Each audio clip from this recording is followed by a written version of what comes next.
So I thought maybe since it's a small group, we could start and we could have a conversation versus me just talking the whole time.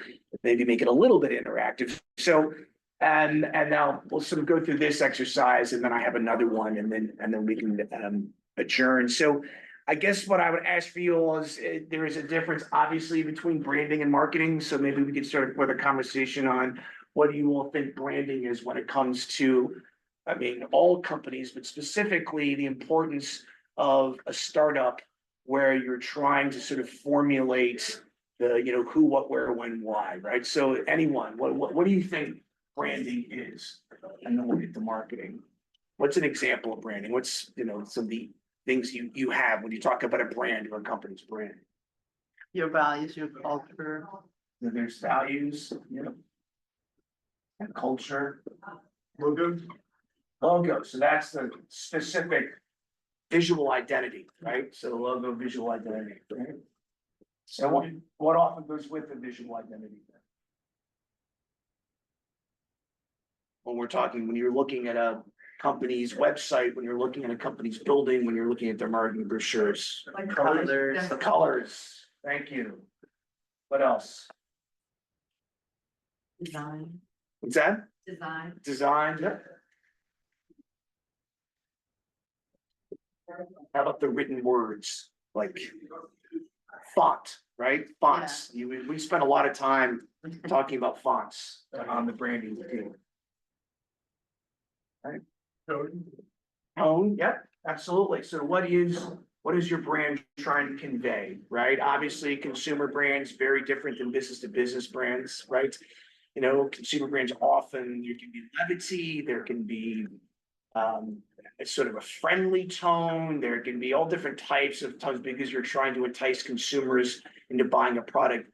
Business to business, which is where Evoke does most of our work. We do some consumer, but we're really more focused on business to business. Usually it's a degree of authenticity and genuineness and problem solving and seriousness, right? Because we're trying to help people, customers for a particular business achieve a specific goal, right? Anything else when we think about branding? We think about a company's brand. Like maybe figuring out their targets. That would be more marketing, and we'll get to that. Yeah, but I'm talking about a brand. You're trying to convey the essence of something, right? Yeah, What's that?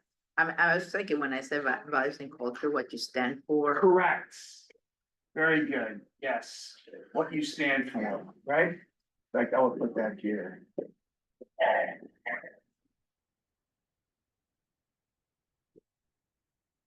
You have to convey what you stand for in a variety of ways using all of these sort of tools, right, or mechanisms, right?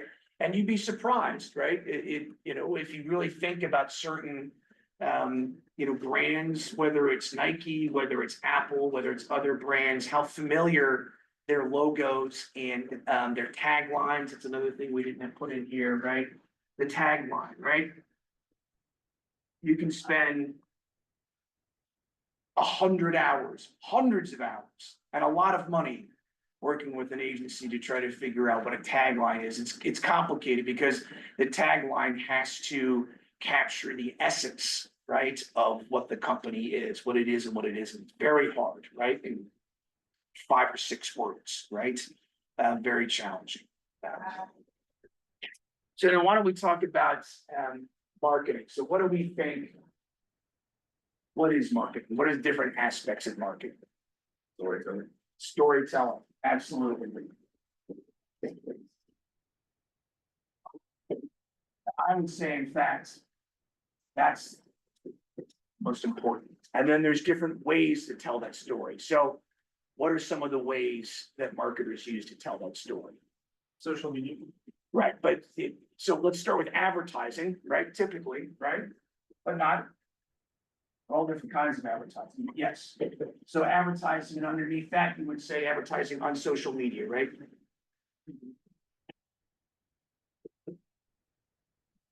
Now, by social media, we mean Facebook, Snapchat, Google, Instagram, right? The typical ways that the different platforms that we use for our clients to reach their customers. What else?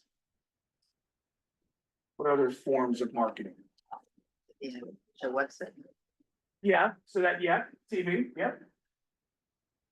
And using video, right? So video that you see, whether it's on broadcast or cable TV, that type of advertising. It shifts when it comes to what they call over the top, which is what you watch on streaming services that are ad supported, which is different than what you would see online, right? Because those ads sometimes are edited down as fast as 8 seconds, certainly 15 seconds. If you're obviously you watch YouTube, you'll see those ads are often 15 to 30 seconds. So, and those ads are different. You just don't repurpose it, a broadcast or cable ad for that media. That's a mistake. What else? What are other forms of marketing? Your website. Absolutely. That's your front door, right? That has to be rock solid. What else? There's some obvious. Absolutely, yeah, a big one. So I'm sure you're all quite aware of the collapse in the media ecosystem. And it just gets worse every year.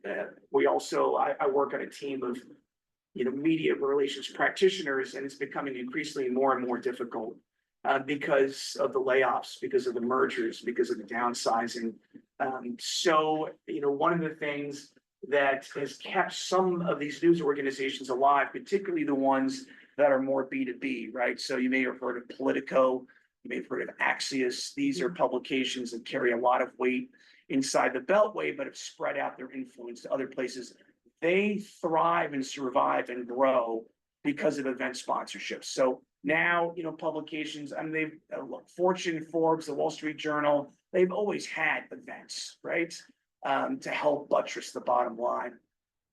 That's what's keeping many of these publications alive, right? As the news media continues to shrink. What else? What's other forms of marketing? Email marketing. Yep. Right. Email drip campaigns, right? What else? Word of mouth. Yes, that is absolutely right. That's the best. If you can generate it, I'm gonna put word of mouth and viral videos underneath that. One of the things that we hate people and clients asking us is like, how can we make this video go viral? There's no way you can actually make a video go viral, right? It just is, or it isn't. To try to catch on the popularity. Obviously, there's certain things you can do, whether you use a celebrity, right? Whether you pick a topic that's very hot and there's a TikTok around it, but it's very, very hard to spur viral videos. What else? There are a couple other things, and then we can move on. Branded support documents, support concept. So are you talking about marketing brochures or? Yeah. Yeah. Collaterals, what we would often call it. Yep. Testimonials. Yep. These are all really good. And strategic alliances with businesses. Partnerships. Complementary partnerships. Yes. Absolutely.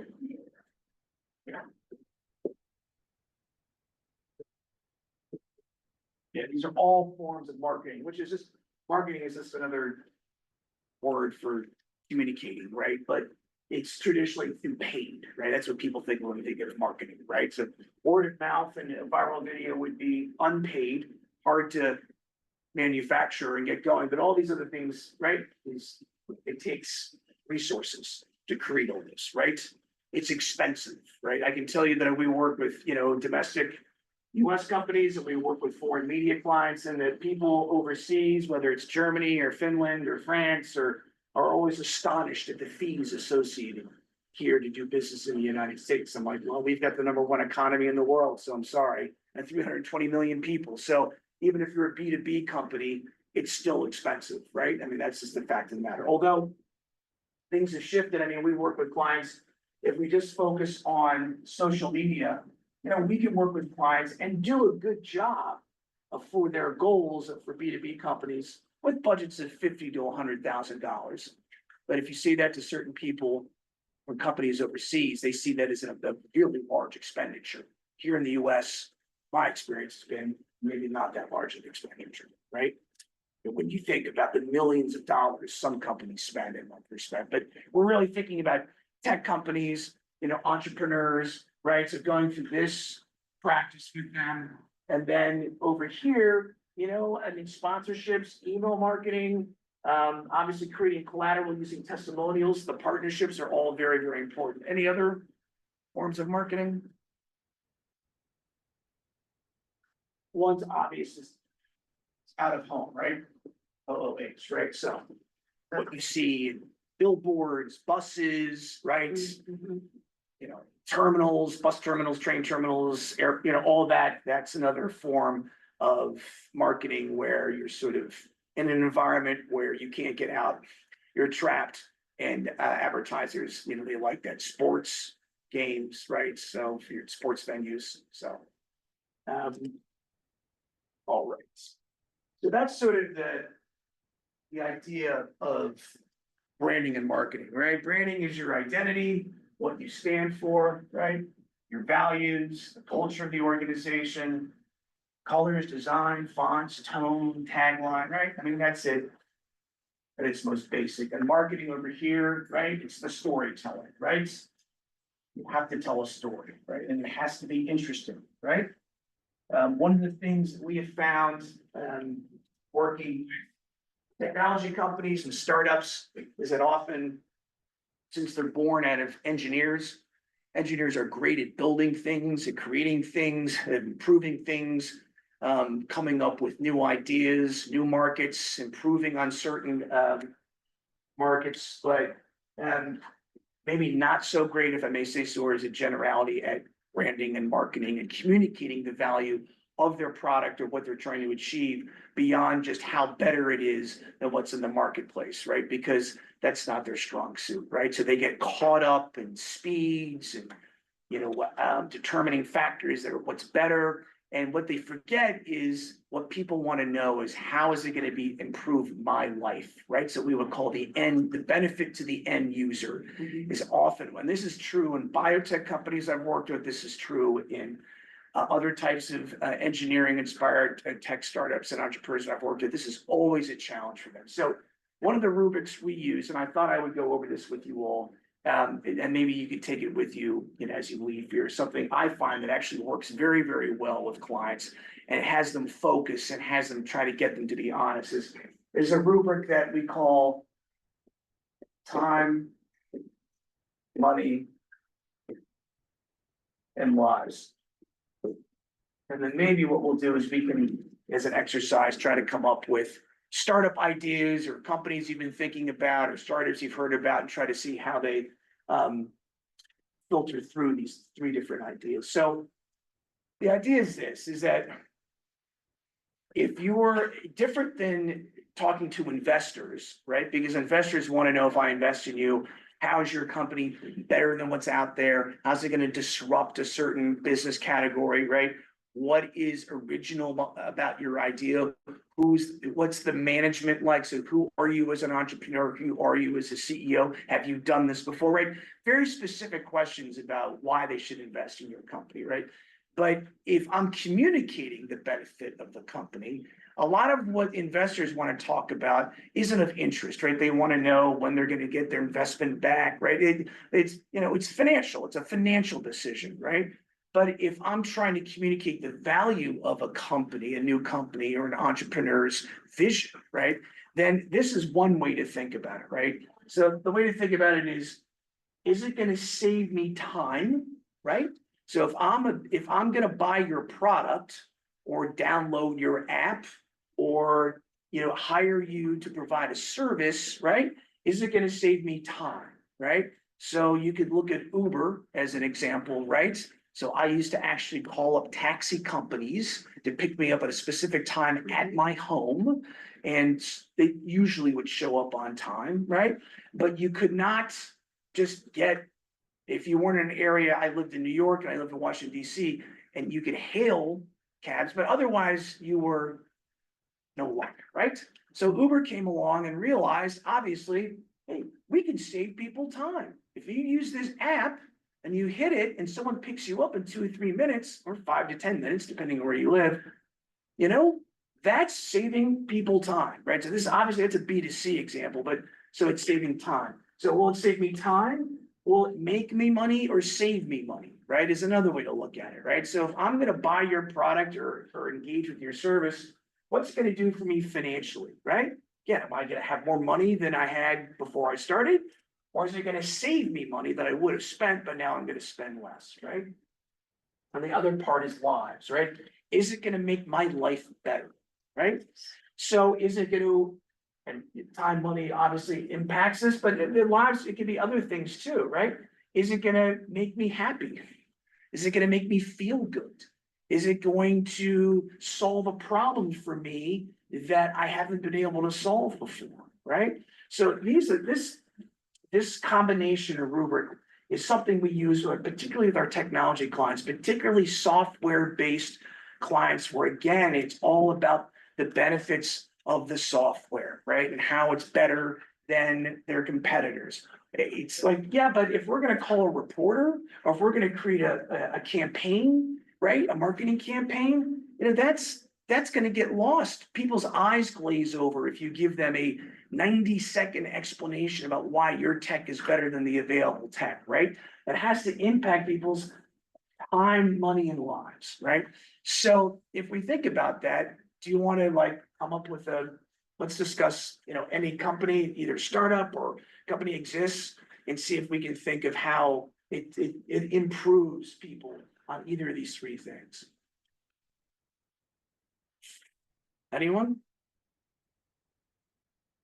I mean, we can stick with Uber, right?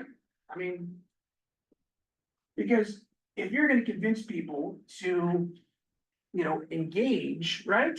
It has to be at least one of these three things, right? It's better if it's two, and it's great if it's three. So Uber definitely saves people time. Money, it used to be cheaper. I'm not so sure. I mean, I'd say, for me, again, that's my own personal experience. I take Uber from my home to Union Station in downtown Washington DC. It's actually more expensive than the taxi I take back, because taxis still show up at Union Station. But, you know, maybe we'll give this a sort of Maybe. a half, right? And lives. Does it make my life better? Oh, yeah, absolutely. The Yeah. convenience, Yeah, on right? demand. Right? It's on demand. Customized to you. Absolutely. Right? So I would say here, okay, so if I have to tell Uber's story, I'd like to have the opportunity someday, but it definitely scores time and lives, right? So I've got a story I can tell, because it's improving people, right? Convenience, right? Because in the end, people want what they want, and they usually want it to solve something and make life more convenient, right? And so, you know, that's that. So I think Uber, you know, pretty good, right? So they scored 2.5 out of 3. What else? What other companies or maybe startups you've heard about this week, or startups you've heard about in the past? How else can we sort of score? An AI company, I don't know. Okay, so yeah. So let's just say it's kind of a generic AI company. That's what we've been talking about this week. That's what everyone's talking about, right? So an AI company. So presumably by using AI, if we're going to communicate the benefits, it's going to save me time, right? That's what everyone's been talking about, right? So I'll give you an example. So at our company, like all advertising agencies and communications companies, we spend a lot of time writing proposals for prospects, right? And it can be quite time consuming, right? And time you spend doing that is time you don't spend on your current clients or managing people. So and to win business, it has to be customized, you have to be intelligent. So we spend a lot of time. I just found out yesterday, and I'm gonna talk to our new business team, that, you know, apparently with some of these, you know, AI programs, you can feed in information.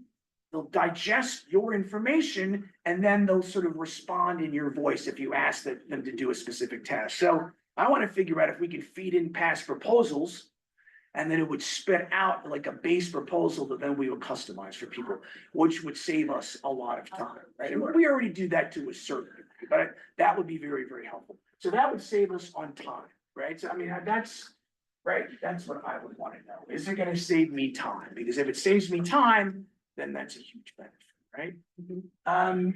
Money? Yeah, I mean, obviously, there's a cost associated with using AI programs, right? And sometimes, they're trying to sort out the business model, as I understand it. So there's a fee associated with using AI. Certainly, our creative services teams use Midjourney and other AI programs, and they find it to be very, very helpful, again, to help start the beginning of an idea, and then they take over. They do not sort of press a button and have AI, marketing and branding programs generate, images and taglines and all that. That's not how it works. But it's helpful maybe in coming up with ideas, particularly visual ideas, that then you can sort of take that and riff on. So with money, I would say maybe, right? So sort of, Time is money, what's that? time is money. Correct. So as the agency, instead of you spending your time doing your business proposal, you're spending time working on. Totally agree. Or like I said, managing the team. Totally agree. Yeah. However, also, as we've heard, AI programs hallucinate. AI programs can often go off in the wrong direction, right? I heard the term yesterday. I really liked it, jagged edge, please. People misunderstand too. They think that AI will let them have less employees. And Correct. that is not the case. That was the fear a year ago. And that is the fear, but flipping the money thing on its end, making money, the more proposals you can generate, the more time you can free up for people to actually interact one-on-one with your potential clients. Correct. Or to build your business vertically within a client or within an industry.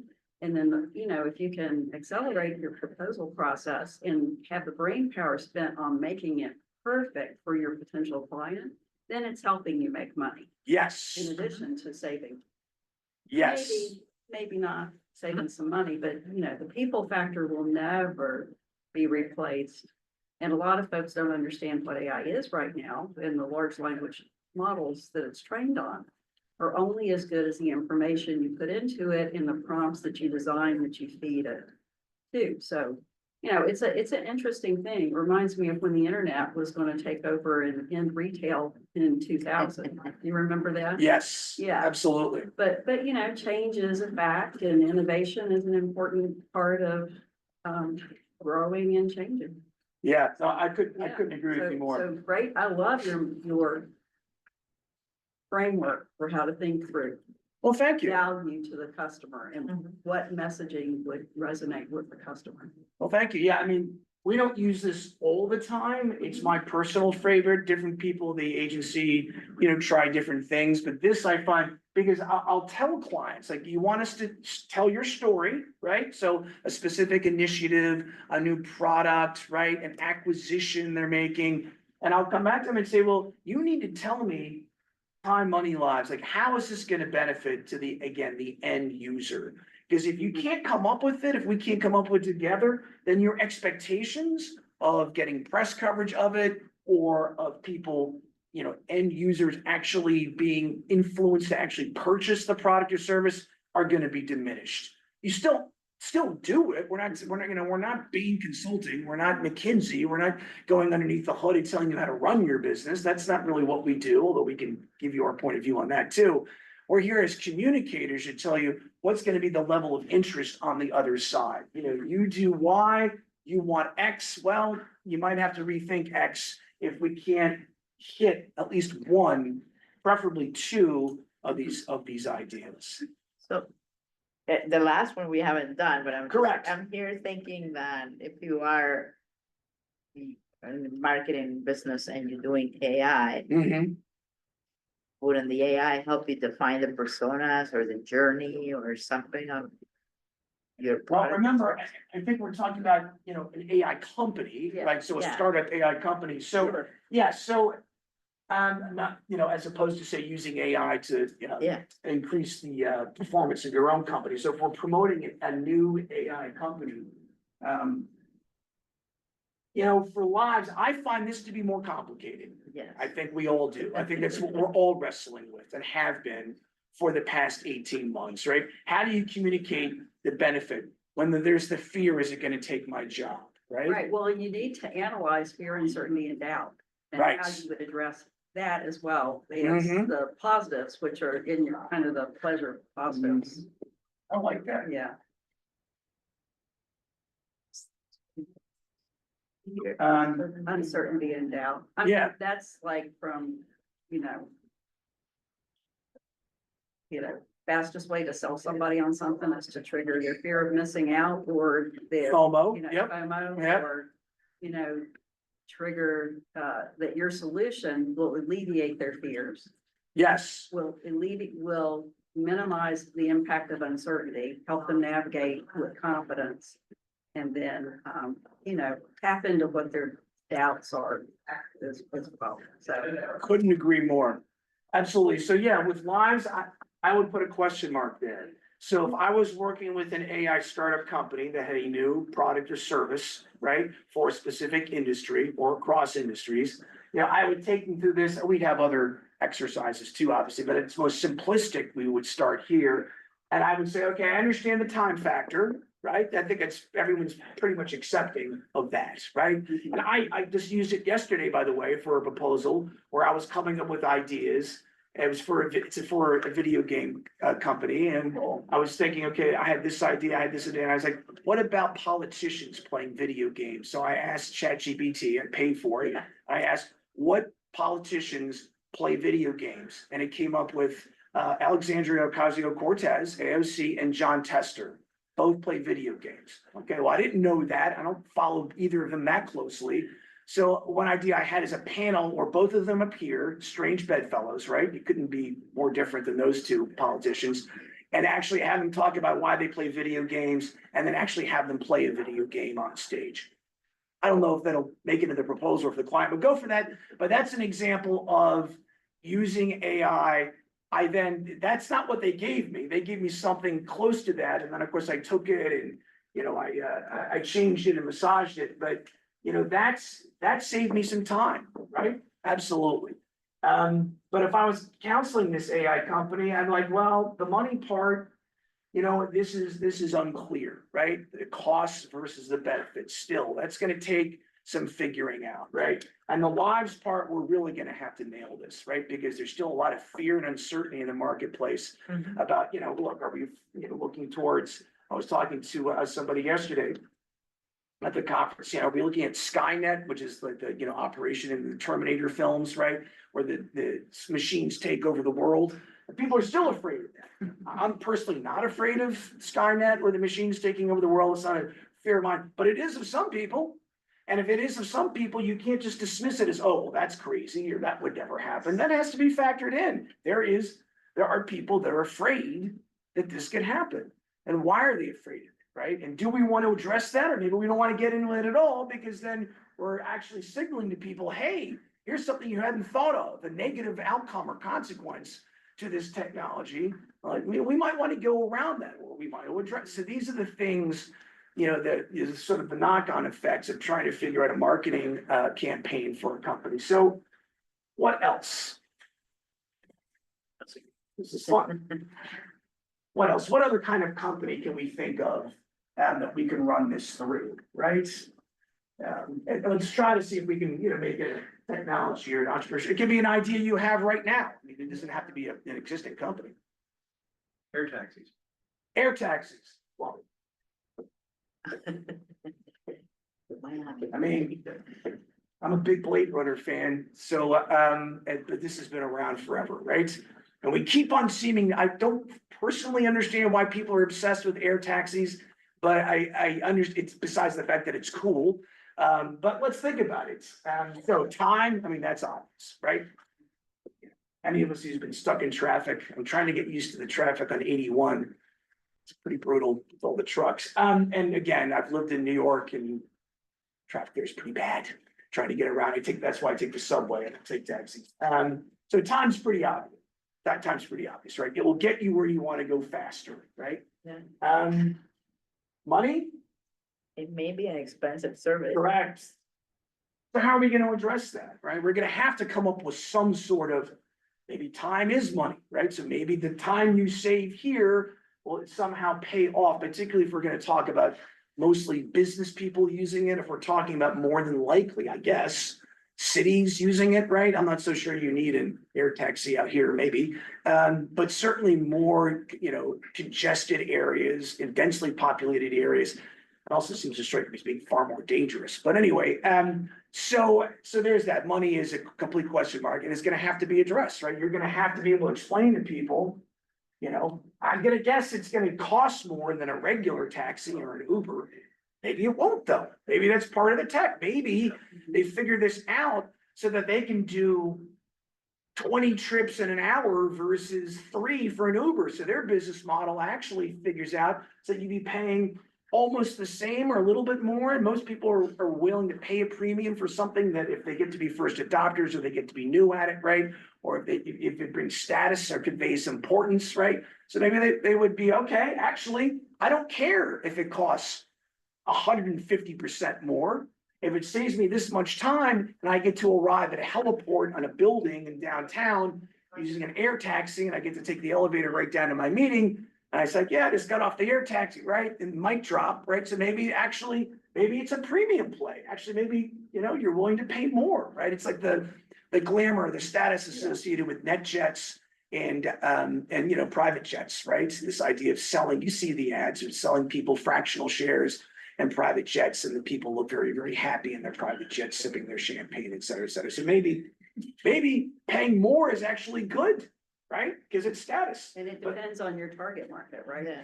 Absolutely, That's what you're talking about. is, absolutely. Who is this valuable to and how The many audience. can we sell it? And that's something we haven't really talked about much, and I should have brought that up. In our marketing, but who are your audiences? This is something that, excuse me, we talk about a lot in our advertising and marketing, which is we think of ourselves as sort of audience first. So some firms and agencies, not all, but some get into what, how great their advertising is, their marketing is, and what they can do and how they can convey and all that. And what they lose is, well, who's the audience? Like, because the audience is going to dictate how you communicate to them, right? So we have people asking us all the time, what about TikTok? We want to do a TikTok ad. What about TikTok? And we say, well, do you have somebody who actually knows the format of that advertising, can actually do it, can act it out, because it's very, very specific, is an authentic brand ambassador, right? And can actually do it in a way that audience you're targeting is going to respond to. And the answer often is no, we don't. So like, okay, and also, the audience is usually on the younger side, obviously, although that's changing, people are older and older are looking at TikTok, but yeah, the audience is being, in the timeline, usually sort of at the end, right? They're sort of almost passively receiving the information or the marketing that's just not true. The audiences are very engaged and you want to start with them first, right? And then figure out how you want to reach them. So air taxis, so money and then lives. Yes. You were talking about the air taxi, we were talking about a certain audience, but I was thinking that, for example, if you have an accident in the highway that you come in and we have to airlift somebody very quickly in Highway 81 and get him to a hospital. Mhm. We're usually looking for a helicopter. Correct. Something more engaged, but what if you had this service Mhm. for the medical community? Or if you need to get airlift quickly, an organ for a donor. Absolutely. I worked with a faculty member at Carnegie Mellon University, the Tupper School of Business, who devised a whole model of how to use private jets and helicopters in a way, an open sort of platform to get organ donors associated with people who had an accident and were donating their organs. And it ended up making a significant impact. I think this was about 8 years ago, and getting those organs to people and saving their lives. It was actually a tremendous effort, talking exactly what you just mentioned there. Also lives. So air taxis, lives, what do we think? Is that a check? Is that half a check? Is that a question mark? I'm unclear. This is part of my problem, not to pick on you. This is part of my problem with air taxis, which, like, okay, it's cool, right? And it's definitely faster, but is it really having that much of an impact on my life? I'm gonna give that a question mark, but please, if you. I don't know, if you need to get to Union Station faster, it's gonna have a big impact. on It will, it will, If it- but significant impact, it'll save me time, Yes. right? So yes, it gets, maybe a double check mark on time, it's probably, in fact, I'll give that triple, right? And that's really what it's about. Whether whether it's an Uber, a taxi, my own car, or an air taxi, basically, I wanna get from here to there as quickly as possible, right? That's what I want to do. I So mean, with the- lives, anyone else? I mean, somebody did a variation, not a taxi, but water taxi. Yes, So that is actually making an impact on lives. very much so, very popular in New York, yes, there's water taxis, Mumbai is a very crowded.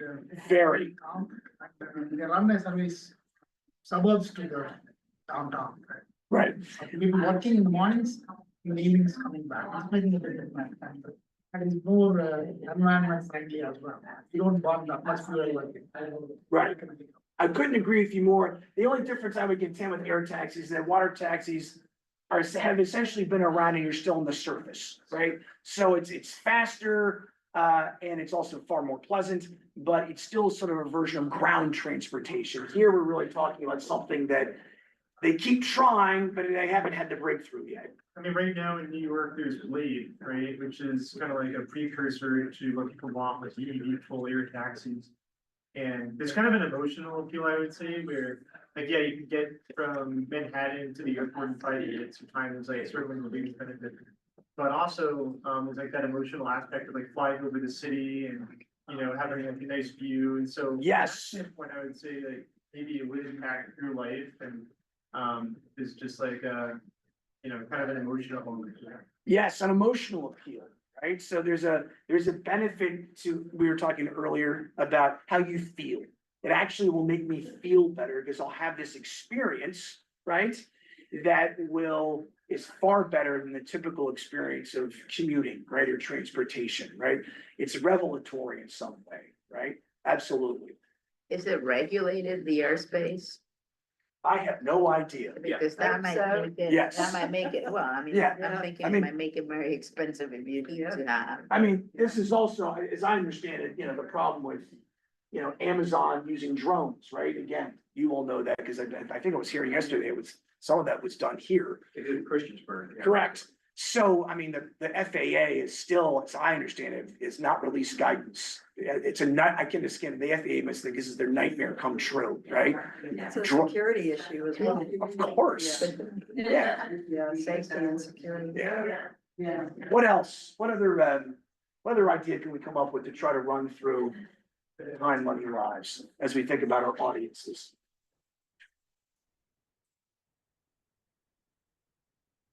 Anything, any company you can think of, any company you've heard about around here, any startup you've come across that people have been talking about here or earlier. There's no wrong answer, just any company idea.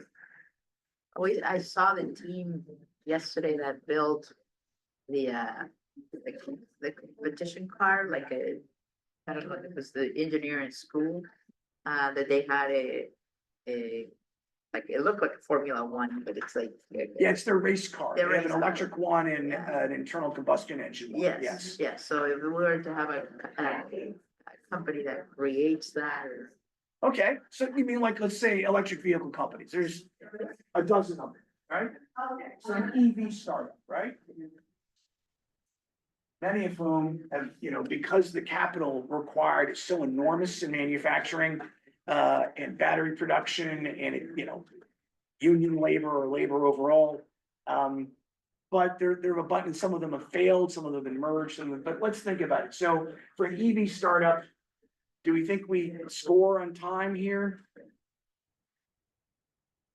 I don't know, it takes time to charge a car, so. Yeah, if there's time, it's like, there might be a negative, right? Yes. On the other hand, since I own an electric vehicle, I have to tell you, not having to stop at a gas station, although that was probably maybe weekly for me, is actually kind of a nice benefit. Yeah. So Yeah, just go the from. time is maybe 10 minutes, but there's a And we can get to the live spark, but so I would say time is a question mark, but possibly a negative, right? Because there's also. Plugging it in at home, then it doesn't take any of your time other than plugging it in, because you are freed up to go do other things. It's if you're on the road and you have to stop. Range anxiety. Wait, yeah. There's also, of course, it's something that I don't think the industry's done a very good job of addressing, which is what if you live in an apartment, Right. which millions of people do, right? So then where's your charger gonna go, and is it a community charger? So there's a lot of issues around the electrification of the auto industry that still have to be wrestled with. So I think we could probably say time is a question mark, potentially a negative, right? Money, what do we think there? Many of these cars are much more expensive, right? However, if you've been reading it all, China, BYD has come up with a less than $30,000 electric vehicle. So popular that now, of course, the European Union and the United States are preventing them to be sold in the US. So of course, now China's gonna do a workaround and set up a factory in Mexico and try to force us to ban those cars made by Mexican workers in Mexico, one of our preferred trading partners in the US. So, but what do we think about money? Yeah. Is it still It's a questionable. question mark, right? How long does it- Governments are paying the bill, they are discounting Correct. the environment, right? There's a counterbalance to the environment, so they are discounting. Also, different states where there's a decent amount of electric vehicle penetration are now having to figure out, wait a second, they're not paying gasoline tax. That's what pays for the roads that these electric vehicles are driving on. They're now free riders. And if we have hundreds of thousands of people in our state not paying gas tax, and we got to get to them with another tax. So now they're gonna have to figure out, and different states are working on that right now and having to figure out a different way to tax you if you own an electric vehicle. I would say this is also a question mark. The life of the battery too. I mean, Yes. And they're expensive to replace. And the yeah. aftermarket of electric vehicles is yet to be established. So this is an industry, although I think we would all agree is not only here to stay, but is only gonna grow over time, right? Because there are other benefits that we can discuss or might actually fit outside of our time, money, lives rubric. But let's talk about lives. So there's some obvious benefits to electric vehicles. What do we think? It's better for the environment. Right. So that's a positive, right? It's better for the environment, obviously.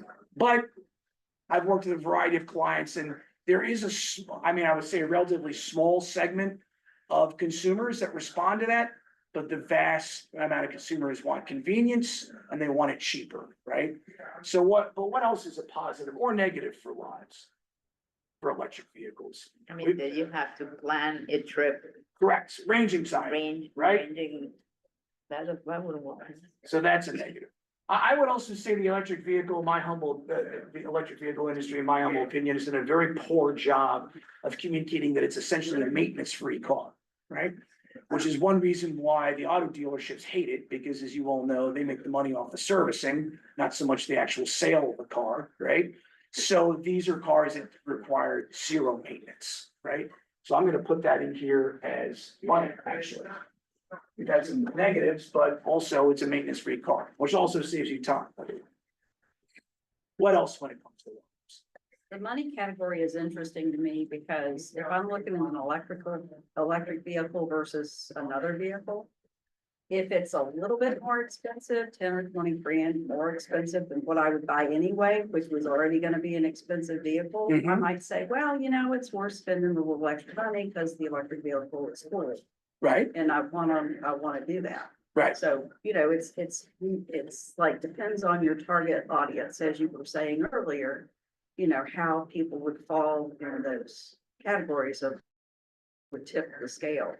Right. Purchase decision. And of course, we're talking consumers here, right? Yeah, Where FOMO, status, right? How you feel about yourself comes into play. If this is an electric vehicle startup, say for in trucking, and there are several, and we're working with one, then it's really, the benefit really is in a B2B organization is a lot of it is around, money, right? So fuel costs, maintenance costs, right?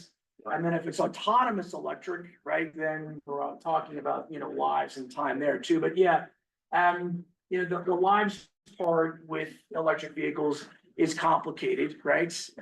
But it's definitely. And I have no idea, the other far smarter people try to figure out the ratio of how much more will consumers spend on a vehicle versus the status that's conferred by it, or feeling unique or different or superior. Obviously, from the little I understand what I read in the Wall Street Journal, other publications. I think the electric vehicle industry as a whole feels like they've kind of saturated the sort of first adopters and environmentally conscious people, and that's sort of already happened, and now they got to go after everybody else, right? And if that market is, say, 10 to 13% of American car buyers, that's the vast majority of people who are very price sensitive, right? Yes. And also, when it comes to their lives, there are a lot of people who don't want to drive an electric vehicle. Many Americans, millions of them, in fact, who don't want to make that switch because they like driving a gasoline powered automobile. That's what they're used to, and that's what they want to continue doing. So trying to convince them, right, to make a switch, that's a whole nother sort of marketing and branding challenge, right? I think Ford, the F-150 Lightning did a pretty good job of marketing that vehicle, but the sales were dismal compared to what they anticipated.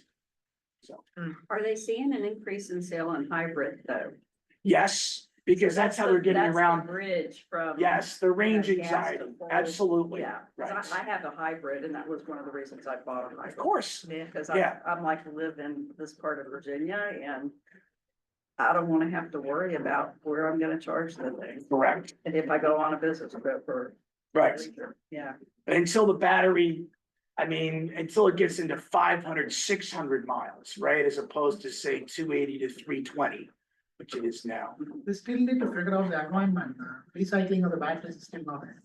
Because they say it's more harmful. Correct. Recycling a lithium ion battery than. And there's a whole business around that. There are startups that are coming in, they're gonna try to help people figure out how to recycle these enormous automobile batteries once they're, they've decreased in their ability to, provide power.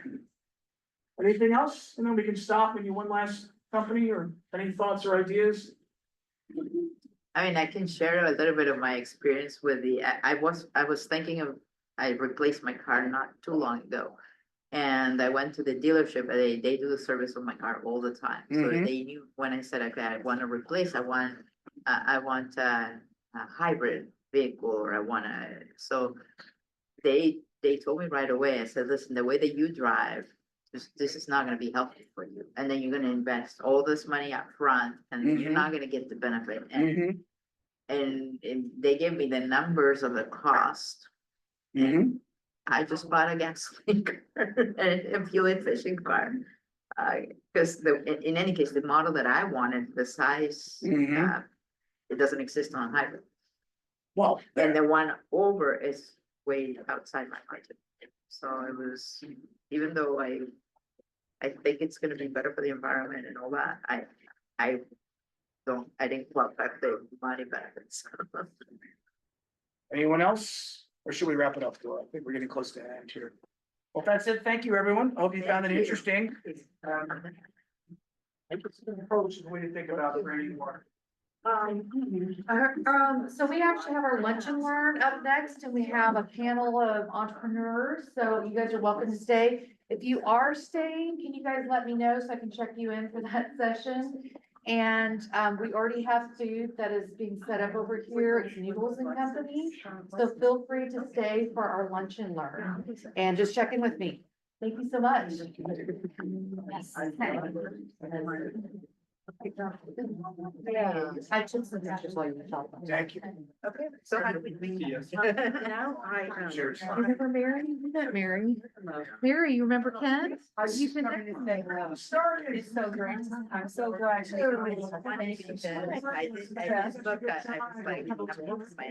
Oh, but you did check in there? Did you check in for this, for the lunch? Let me just make sure. It's gonna be Want to come here, want to rent or it just occurred to me. Yes. Mary wanted it. So your name is. Oh, awesome. Okay. Just checking in. Awesome. I got you. and I have not updated. I know. Never on my. Sorry, what's your name again? Yeah. And you and the Everyday AI one, too, right? I was in all of them. Yeah, I don't think I checked you into that one. We are. Just trying to make sure we. I'm like, and we're kind